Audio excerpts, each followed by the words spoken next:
Anyway, okay. So, All right. like, the middle band. Have you been to a concert before? I've been to a few, yes. Okay, so like the last band, the headliner, that's Yeah. when shit gets wild. It also depends on what time that headliner is hitting the stage.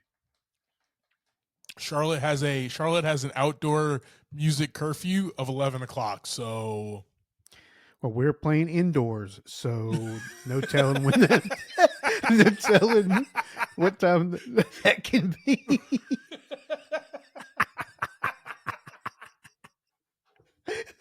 that's fair. It's That's definitely fair. an inside gig. He's like, But that part does not concern us, Clyde. but yeah, it really just depends. Like if you're getting on, if you're the last band and you're getting on at like 1 or 1:30 in the morning, No, that's a rough I'm time. not.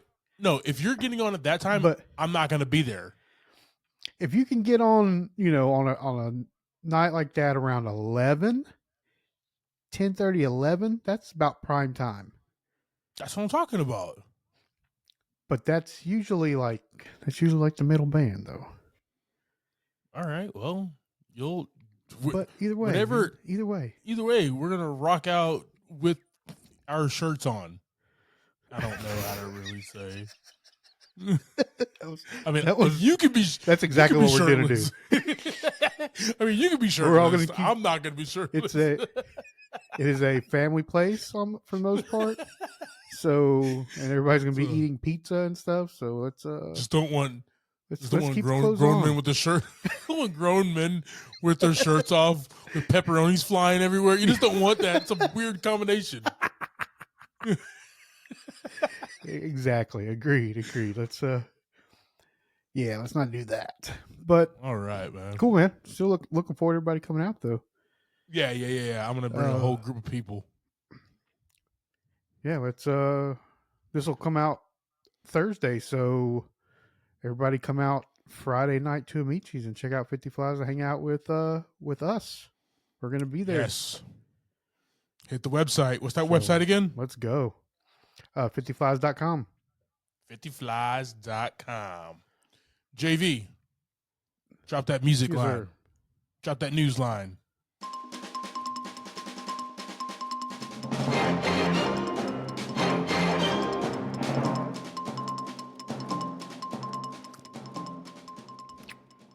All right, team. You're all doing well. So last night, the 81st Golden Globes Awards were held. So we record these pods on Monday. So that was last night, which was Sunday night, and the 81st Golden Globes. JV, did you watch it? That is wild, and no, I did not. I didn't watch it either because I hate award shows. I mean, I've seen most of it online on the socials somewhere or another, at least the highlights. Yeah, that's all that really matters. Like I saw Brie Larson cry, seeing Jennifer Lopez. I saw that. I also cried when I saw J-Lo. Yeah. But I cried when I saw J-Lo. I cried when I saw J-Lo be a fly girl in Living Color, though. So different time. Yeah. Different time. Still a great time. Shit, the best time. Wow. I sent you this link coming from CNN.com, CNN Entertainment, about the list of winners, man. Anything notable that you saw? You're interested? I see your favorite show, Succession, was all over this thing. Yeah, it was. And it looks like the other show you talk about that I still haven't watched yet, the Bear got a bunch of awards too. Guys, for the record, there's actually no bear on that show. Just letting you know. So it's you can watch it. No, like big hairy chest guys. None of those on that show. That's the kind of bear. None of those either. Yeah, you're talking about. Okay. It's not the kind of bear. It's talking. Okay, Family show. definitely Family not show. watching it It's now. not Okay. definitely not a family show either. No, man. Some really cool wins here. Like you said, the Bear racked up 3 wins.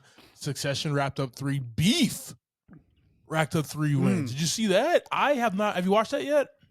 I have not. No. That's one that we might have to jump on and watch, I've man. been missing out on some shows other than Marvel and Star Wars shows. That's all I've been doing for a while now. That's where your life is right now. Okay? That's where it's at. Disney. I learned a lot about Star Wars, though. I'm just going to tell you that. Disney owns the rights to Javier right now. Okay, They really do. Oh man, the big win of the night over there in the film world was Oppenheimer with 5 wins. 5 wins, guys. Just racked it up. Well And deserved. I really thought. Oh yeah, 1,000%, man. I thought Barbie was gonna win more. They won cinematic and box office achievement. Obviously, it won a Billy and like best song as well. But I was expecting them to win a lot more. But who knows, man? This is just the first part of the award shows. We have the Emmys, and then we have the Oscars as well. So, guys, it's the Golden Globes cranks open the award season for Hollywood. So I'm kind of excited. I did hear that your boy Joe Coy, I don't know if that's your boy or not, had a interesting time over the night. He's not getting very much praise for his performance as a host. First time host, right? Yeah. Not he's got a certain sense of humor that I don't feel like it was going to fit very well there. Okay, yeah. I didn't really catch anything. I heard he had like a Taylor Swift gaffe or whatever, but other than that, I heard that like nothing really landed. So I mean, you know, as long, for me, that's one of the hardest gigs of the year is hosting these award shows because you're one man, you're one woman, you're expected to do a monologue, expected to tell some jokes.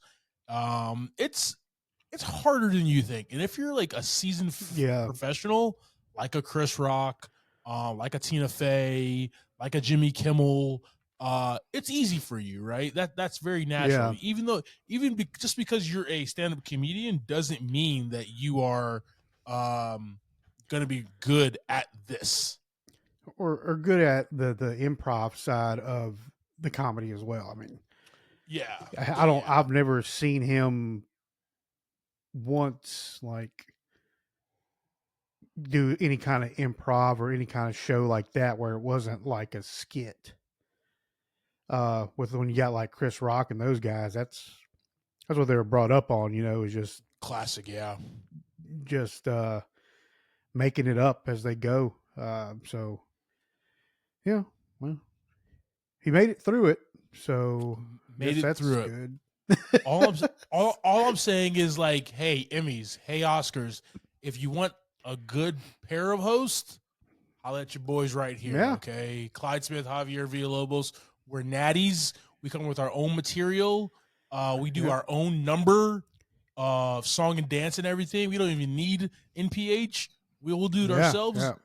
Let us know. We got y'all. If maybe it's too late this year, but 2025, come holler at your boys. All right, we're on the map. We would love to host.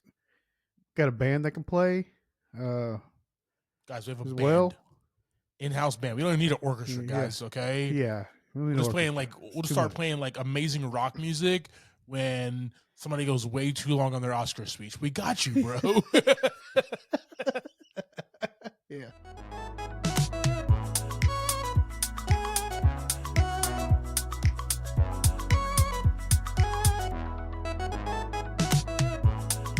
Welcome to this episode of Movie in a Pod. I am Clyde Smith.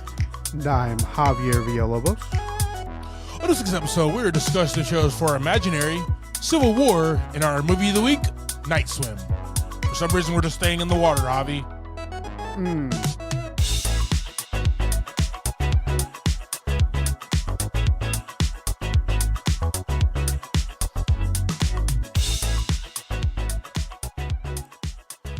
All right, team. We got some trailers coming at you here. Imaginary and Civil War.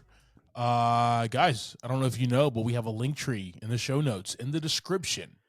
You click We that, do have one link tree. and you open it up, and a lot of stuff is there. Okay. Branches. You gotta click on the trunk, and then the branches come out. We got a lot of stuff there, guys. We got a Facebook. We got an Instagram page. We got a Twitter. We got a TikTok. We got a YouTube page. You'll be able to see our full reaction to these trailers and a full episode of the pod on our YouTube page, guys. What day did those episodes drop? For YouTube, it is Yes. Saturdays. Saturdays, guys. Saturdays, you can see our lovely faces on a new pod. Hit us up, guys. Audio on Thursday, video on Saturdays. Like, share, subscribe. Oh my god. Hey team, we got Imaginary from according to IMDb, we have a woman returns to her childhood home, discovered that the imaginary friend she left behind is very real and unhappy that she abandoned him. Directed by Jeff Wadlow, and like Blumhouse does, a very no-name cast of people. But JV, we talked about it when we, during when we saw the trailer for Megan. We're going to be talking about Night Swim here. Jason Blum and Blumhouse, what they do is they take everything that we love and just turn it to a nightmare. Yeah. Everything. Like, I don't... they're trying to take my entire life and scare me. See this Gatorade I'm going to drink? I'm afraid to drink it because there's going to be a movie about it in 2025 about lime Gatorade and how it's possessed or something. What are your thoughts on this trailer, brother? So yeah, like, and with these movies too, like as we were watching Blumhouse Productions go through movie after movie after movie, they're getting better and creepier as they go along. Like Megan was creepy, but it was still like kind of funny. Yeah. And then this one, Imaginary, it's creepy. It's kind of like Chucky. Chucky's got this small little thing that's coming after you. But this one isn't like a creepy doll. It's just a bear, which makes it even worse. Like, it's a cute little roughed up bear that is out to kill you. Like, he's on this bear's on a revenge tour. I don't know about you. My wife's got a few little stuffed animals around the house. I'm going to have to put some kind of trackers on them, put them in cages. I don't know what I'm going to have to do now. Just to go to sleep at nighttime. Put the Apple Air tags on them.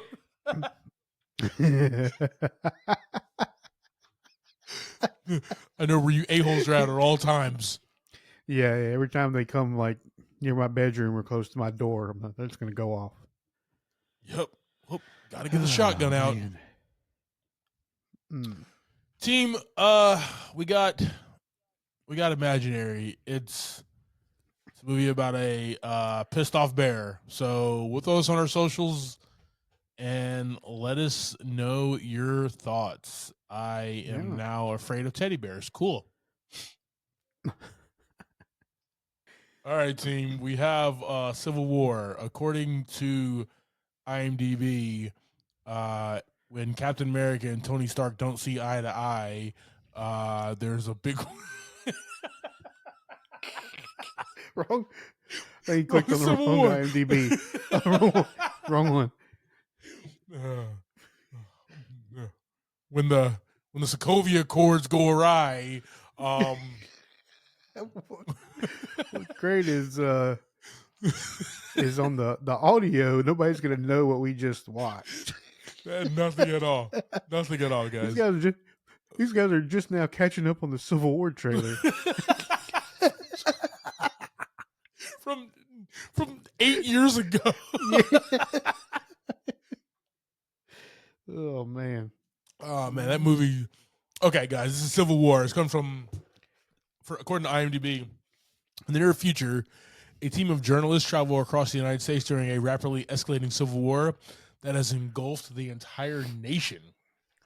Yeah. This comes from us from Alex Garland, starring Jesse Plemons, Kirsten Dunst, Nick Offerman, um, Wagner Mora, and a whole host of other people as well. JV, Yeah. give me your thoughts on this, man. Pretty big movie. Like from what we saw, the visuals. I mean, they got the White House covered in military, pretty big airstrikes going on. But the trailer, aside from it being like a war situation, like looked really good. And kind of going in and out, I guess, of these war zones and these territories that they're, I guess they're kind of going across the country or going on a journey from one point to another to get to the White House. I don't really understand what's going on there. Yeah. But the different scenes we went through looked pretty awesome and really makes you want to check it out to like really learn what's going on, what's this is all about. Yeah, this is the big budget movie that I definitely want to see. It scares me. It should scare every American. And I hope, right? Alex Garland is not a guy who's like pro one way, pro another. Hell, Alex Garland is not even an American. So it's Right. interesting this coming from him, but at the same exact time, I think this is just going to show the stupidity and the flaws kind of from both sides of the political spectrum. And even getting into a civil war, probably about the smallest, dumbest thing, and how it can like create all this separation and create all this anger. Right, we're on the cusp. Everybody says that we're on the cusp of that now. We're on the break of that right now. So this is just like tapping into that. But I hope this is a movie that we can learn a lot about that and avoiding it as well. I don't know, man. Alex Garland, I love all of his movies. This is one I'm definitely going to check out in theaters. Oh yeah, it just looks good with this cast as well, man. But yeah. gosh, I mean, even scary. even the cast, even if it wasn't who they were, the look and the feel of this trailer was very appealing. Yeah, As far as a film you want to see on the big screen. Yeah, definitely. Guys, we got Civil War with all this on our socials. Let us know your thoughts. Jesse Plemons, Nick Offerman, Kirsten Dunst coming back to do it again, guys. So, yep, let us know. Awesome.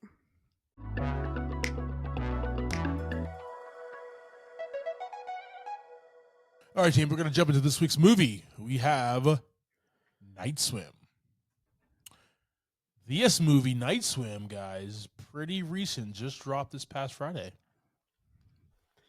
This is our first new movie of the year, right? First new movie of the year, man. Big ups there. So yeah, and we went swinging for the fences on this one. Yes, bringing it in hot over here. Or cool because we're in a pool. Hey. Oh. Hey guys, this one's directed by Bryce McGuire, written by Bryce McGuire and Rod Blackhurst from a short story by both of those gentlemen. We had a budget of $15 million, and so far it's grossed $17.7 million.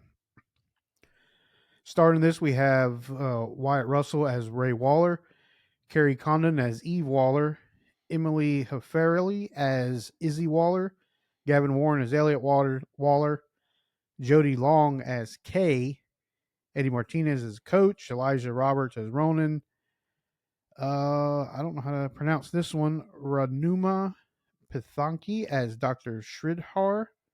Vincent Clare is the pool tech. He gets a mention. He was pretty funny. Elia Zara as Angel, and Nancy Lanahan as Waller's real estate agent. Oh yeah. All right, brother. Go ahead and give us that quick synopsis of this flick.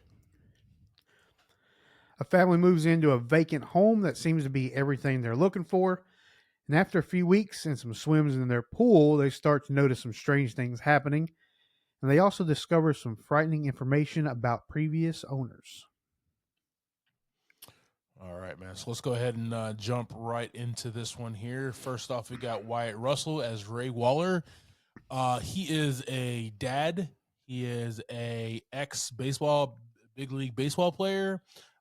Currently suffering from MS when we meet him in this movie. Right, he has the cane.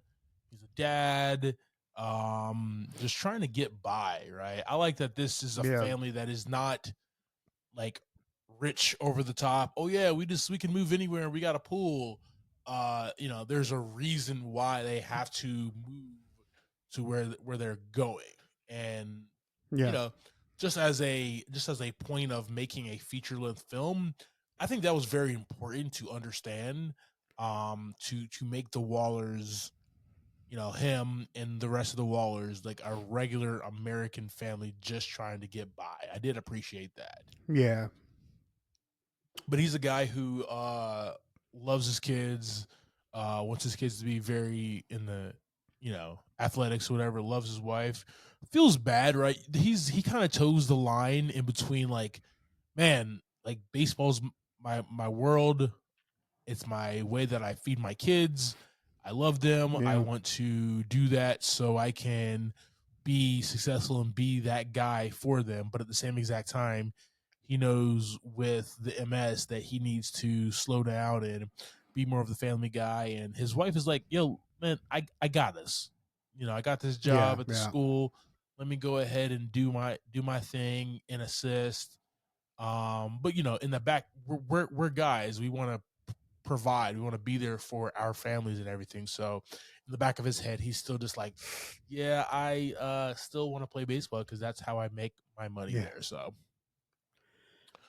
Yeah. We get to see him go through a few different stages of, uh, first off, his MS, and then getting better, and then getting a whole lot worse. yeah, Um, so that being said, too, like along with that, then you also see like the emotional switching as we progress through the movie and the plot of the movie. Which, I mean, it's Wyatt Russell. We've seen him in a lot of good stuff, and this was kind of interesting to see, like the kind of small screen, not small screen, but smaller role. I feel like for him. Um, yeah, because he wasn't even the but lead. yeah, that was the real interesting part. Is like it was really like the wife, right? To Carrie, me, yeah, it was like the wife who was really going through the problems, right? Like she's the one carrying the weight now while he's doing this stuff and still trying to take care of the kids and getting them through all their stuff. And it was interesting role for him, I thought. agreed, man. Moving over there to her, we have Carrie Condon as Eve Waller. Uh, Loving mother, loving wife, wants to be there for her family, wants her husband to slow the hell down.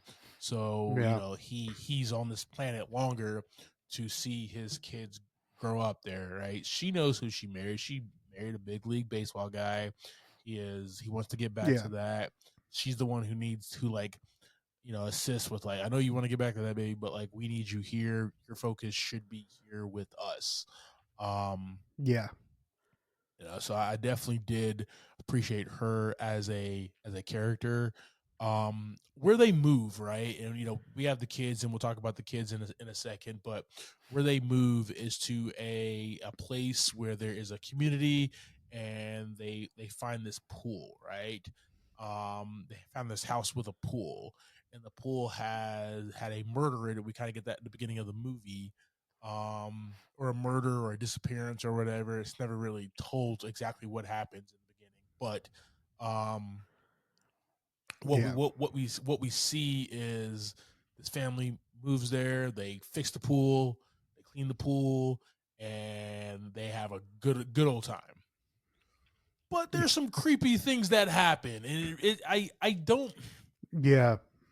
I was expecting everything weird to happen at night, and we'll talk about Elliot, the kid, the boy in a second. But like, you have a title named Night Swim, and like something happens during the day. Actually, two things happen during the day, right? So I'm like, Yeah. it almost like takes me out of the movie when you call it Night Swim and this thing happens.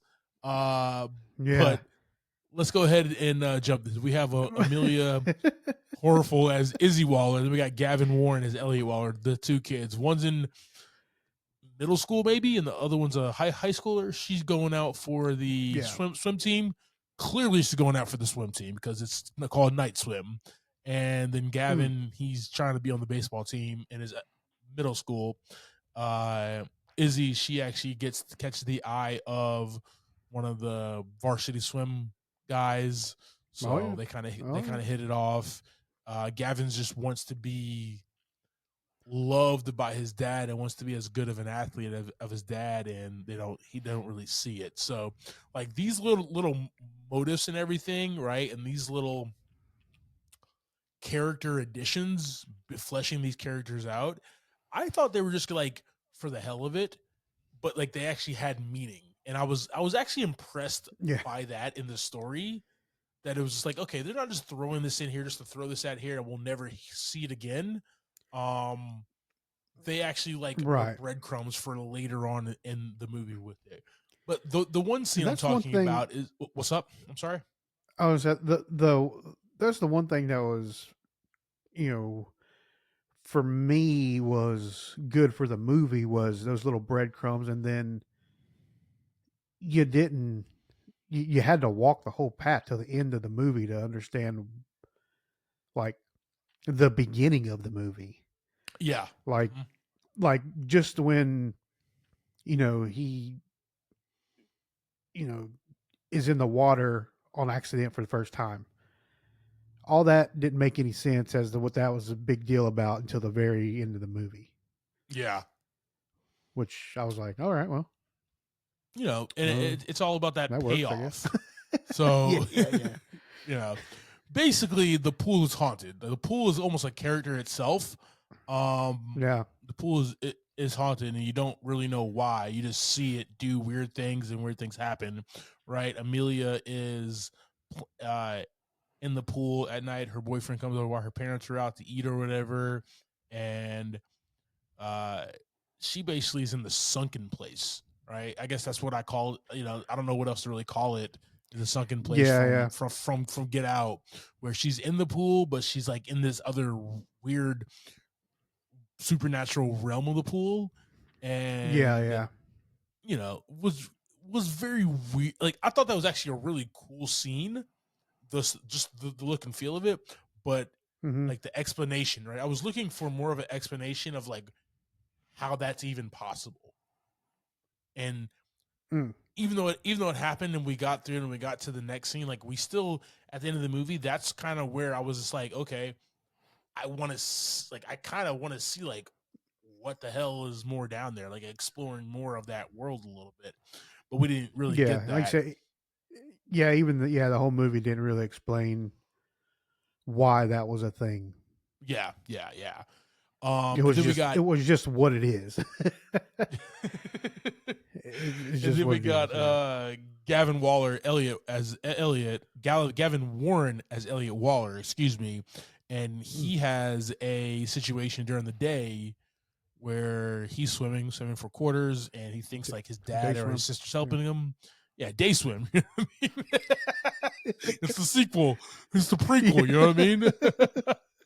Day swim there, and he hears the little girl, and kind of sees the person, in the drain of the pool as well. So it was just like, why call it night swim? And then that happened, but then also the thing at the pool party with the dad happened as well. I'm like, that happened. It was beautiful Yeah. and sunny out. Like those two things happened during the Most day. I gorgeous think day. that was Most gorgeous just day out. like, what else am I gonna do but hop in a haunted pool? If it's that damn hot outside, I myself is hopping in in a pool, man. I don't give a shit if it's haunted. 95 degrees outside, damn it. Pass me a Corona.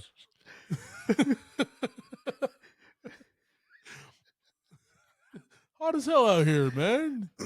You ain't cracked that watermelon yet, bro? Come on. Not Come yet. on, Eve. Oh no. Yeah. Oh man. Yeah, it's just the thing, right? Like you're in this pool and things are happening. Like you said, you think it's a nighttime thing, but we have some daytime stuff. Mm-hmm. And there's really no rhyme or reason to why the things are happening at the times they're happening. Yeah.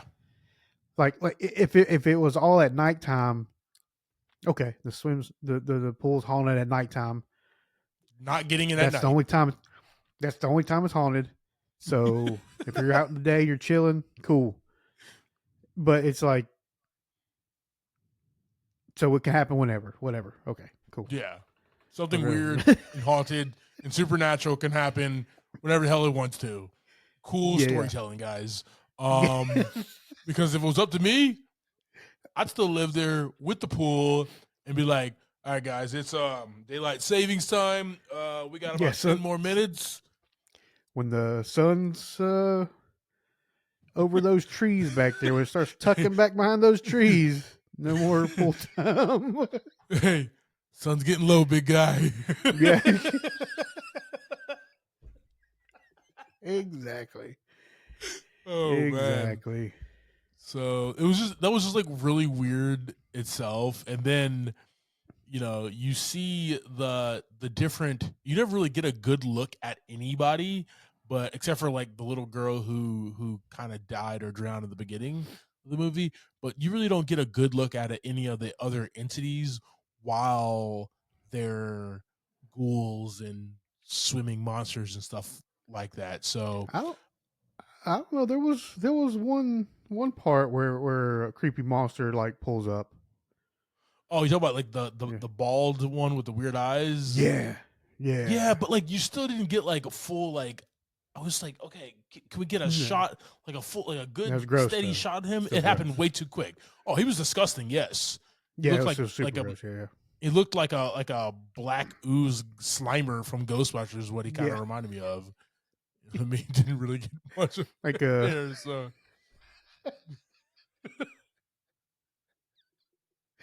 Yep. Agreed. All right, here, man. We got Ben Sinclair as the pool tech. Just a good, like, he just knew what he knew this movie. He saw the script and was like, all right, yep, I'm gonna deliver these lines the best I can.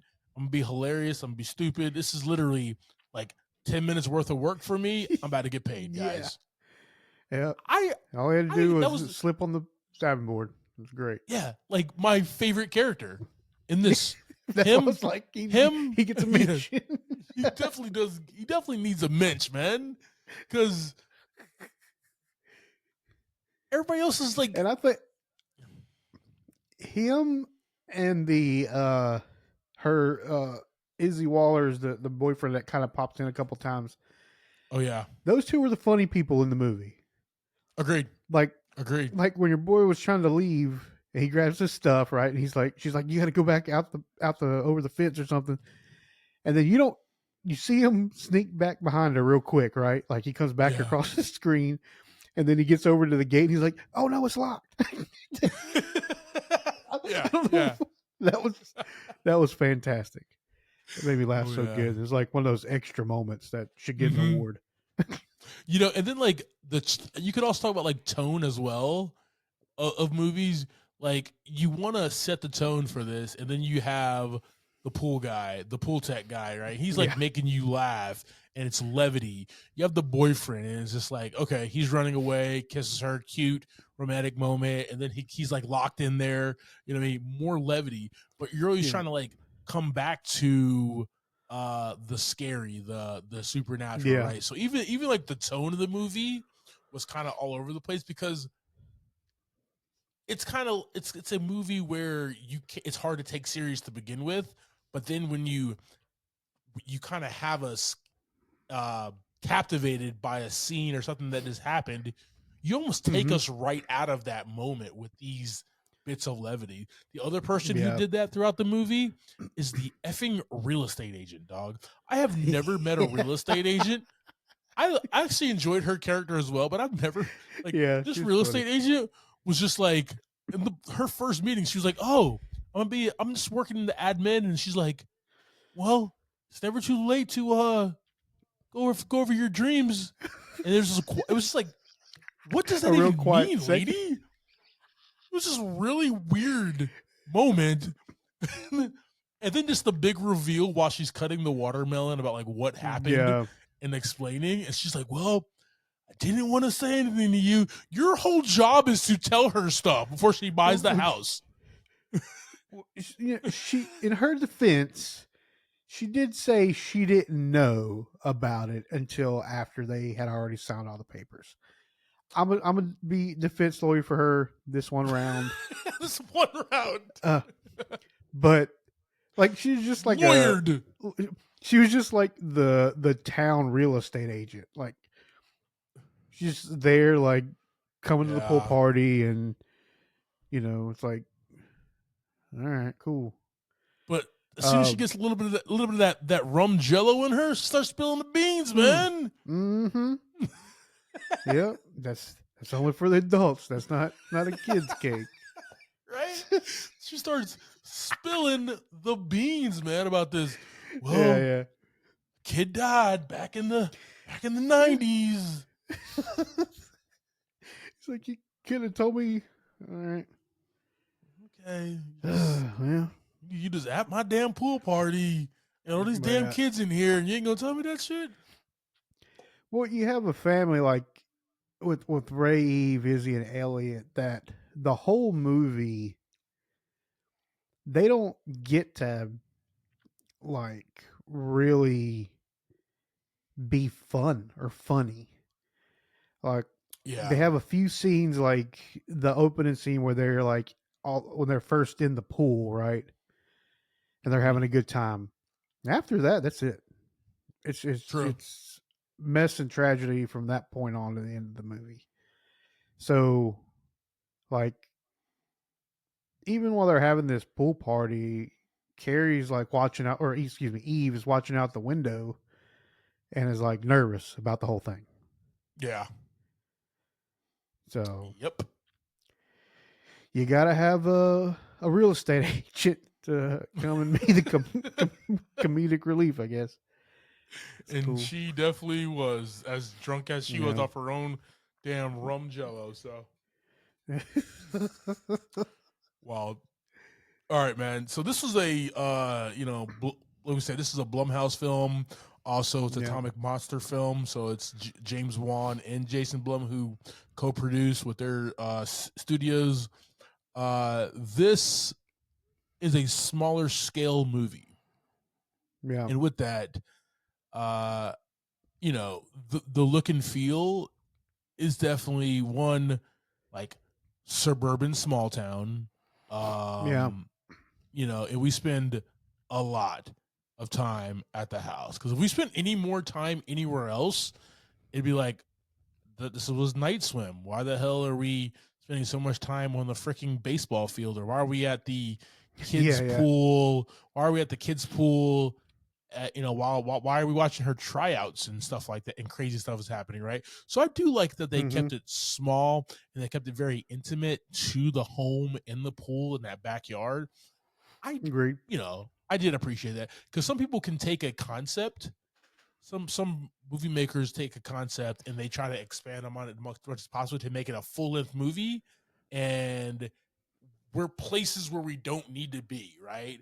You know how like the Yeah, yeah. levity kind of took us out of the seriousness and the scary or whatever in this movie. If they would have added a couple of more scenes of her at the swim meet or him actually playing a baseball game or whatever, we would have been totally out of it. It would have been like, this movie Yeah. makes no sense. You know what I mean? So that was And that's a how cool you part. and that's how you end up with a long, boring movie, Yeah. right?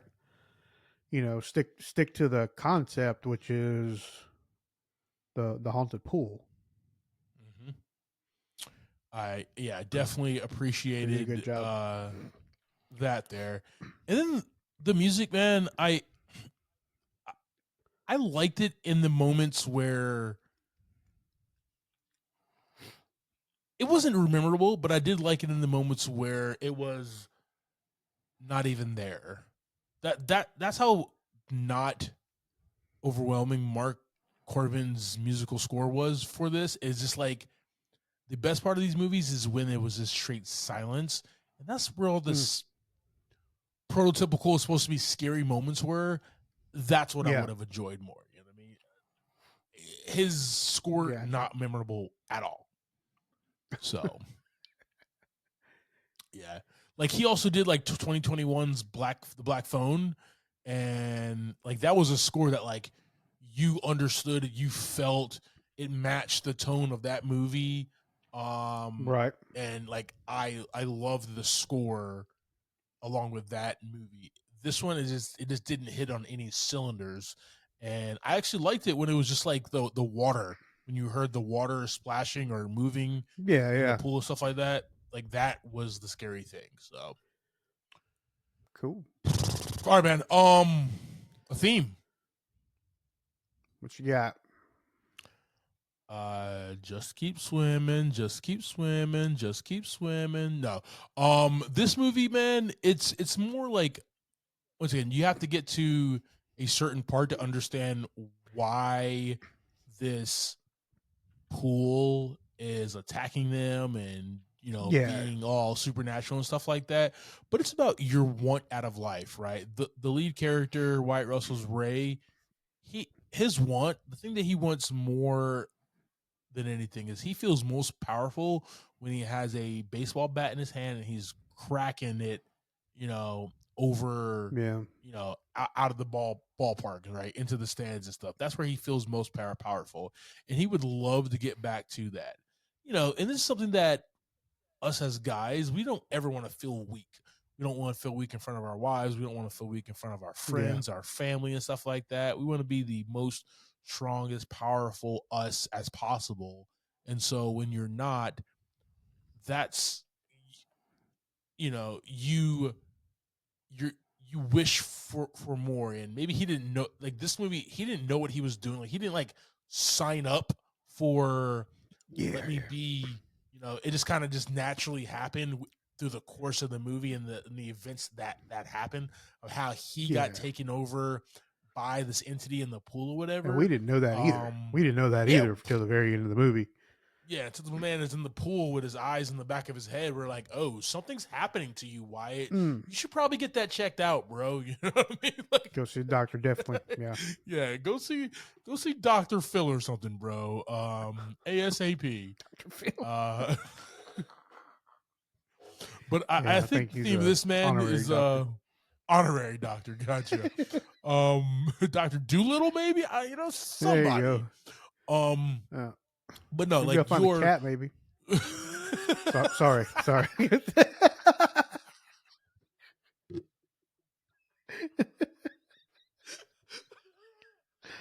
Damn, he threw me off my game, guys. Yeah, no, I said it, and then I was like, I'm sorry. Okay. No, but as far as the theme, right, is like understanding your place in life now and understanding that things might not go back the way that they were, but you still have beautiful things in your life, and don't sacrifice those just for a return to glory, right? I think that's kind of what wrapped up in this supernatural horror film about a stupid pool is a story about a man who wants to return to the glory, and would sacrifice his family, one of his kids, change the dynamic of his family forever. So that's what I see as a theme.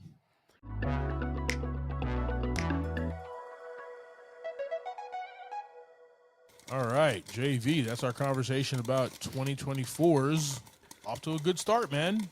One film down in the new year. One down. Night Swim. JV, give me your thoughts and ratings on this, brother. Yeah, interesting movie.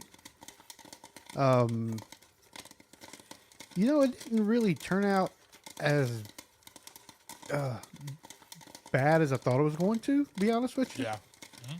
It was actually a lot better than I expected it to be. It was the way they told the story and kind of didn't explain everything right off the bat, kind of kept you intrigued, but it also at the same time made you be like, I don't understand. I don't know why this is happening. Yeah. I think they held on to that a little too long. Like the reveal of why this is happening, because there was so much up to that point that made you like say, okay, this is kind of stupid right now. Yeah, there's a point where you're like, all right, guys, we understand. It's haunted. It can do bad things. Yeah. It almost killed a kid in a pool. Like, Yeah. okay, why is it doing it now? Like, tell us. And we still had to wait a while. Yeah. But all in all, like I said, it ended up like the payoff for it was not bad. And the movie itself, all the actors and everything was pretty good for the most part. I'm gonna give it 3 buckets this week. Okay. Yeah, it wasn't as bad as I thought it was gonna be, man. It's actually a pretty decent movie. I just wish the payoff for the story would have came a little sooner. Yeah. Then it wouldn't have been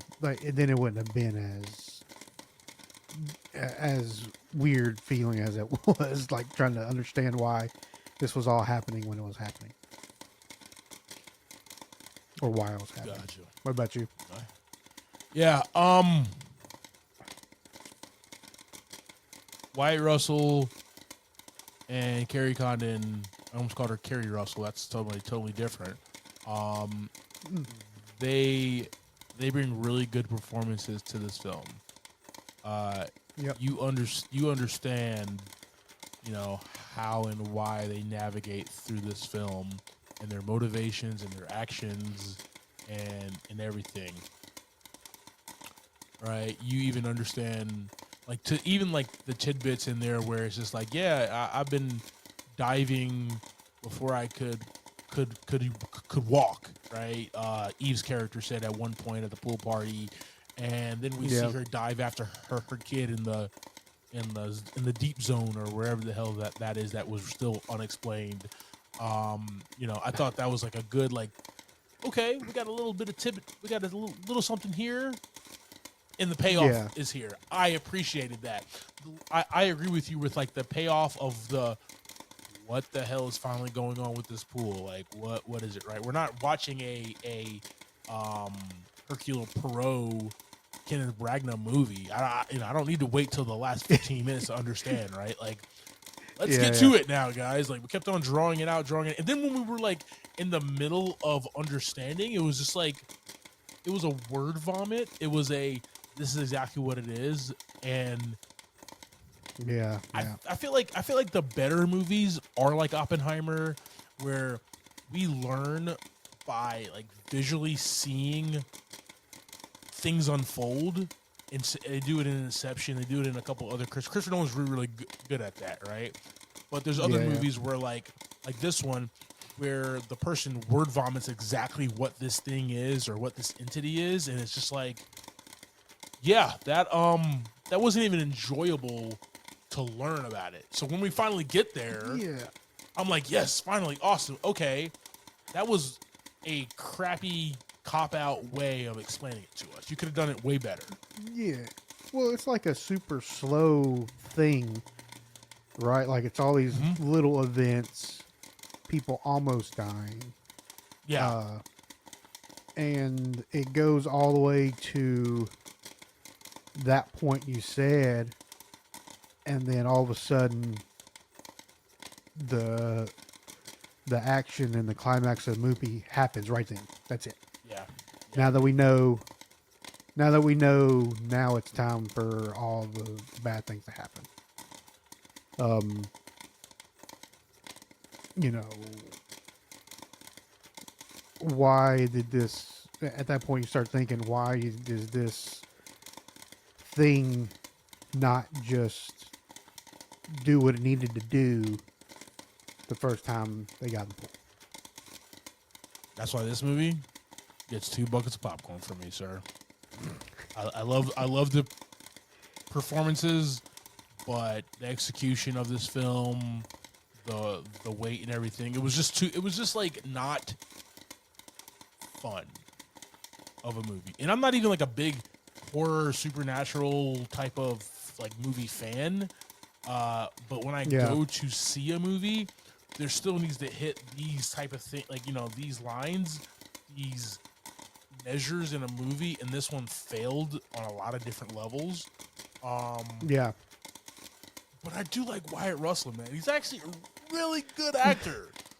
Well, Really see, good. like, when I was, really enjoyed him. when I'm in the theater, I don't feel all of these things like, why is this not paying off, or why did this happen so late? Yeah. In this particular movie, when I was in the theater, I'm like, okay, things are happening. What's going to happen? What's going to happen? What's happening next? And enjoying the characters for the most part. And then when the payoff does come, I'm like, okay, now the rest of it makes sense. So my experience in the theater wasn't that bad. It was afterwards where I'm like, okay, yeah, that was I wish this would have happened this way. So, Yeah. Agreed. just try to think about it. For me, it's kind of what my reaction to seeing the creatures and the stuff like that in the theater was not that bad. That's why it's 2 buckets of popcorn from this guy. Fair enough. 2 thumbs don't mean a 2 thumbs up. It's more No like no finger guns. no finger guns from this guy. Thank you for subscribing to this week's episode, talking through 2024's Night Swim. Next week, we'll be discussing the F. Gary Gray heist film, Lift. And that's streaming on Netflix. Like always, I am Clyde Smith. You can find me across all socials. I am Clyde D. Smith. I'm Javier Villalobos. You can find me across all socials at Mr. J8200. Thanks, guys. Appreciate it. And keep your ass out the pool.